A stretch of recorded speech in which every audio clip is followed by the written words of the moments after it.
மந்திரத்தை மறந்தான் பிரம்மனே, அவனை சிறையினிலே அடைத்தான் முருகனே. பிரணவ மந்திரத்தை மறந்தான் பிரம்மனே, அவனை சிறையினிலே அடைத்தான் முருகனே. அதனால் கந்தனிடம் பிரம்மனும் மிரளுவான், அதனால் கந்தனிடம் பிரம்மனும் மிரளுவான். கந்தன் அடியவர்க்கு அவனும் அருளுவான், கந்தன் அடியவர்க்கு அவனும் அருளுவான். கந்தனிடம் செல்லுங்கள், என்ன வேண்டும் சொல்லுங்கள்.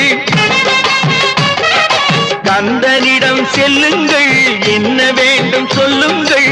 வந்தவினை தீந்துவிடும் மற்றவற்றை தள்ளுங்கள், வந்தவினை தீந்துவிடும் மற்றவற்றை தள்ளுங்கள். கந்தன்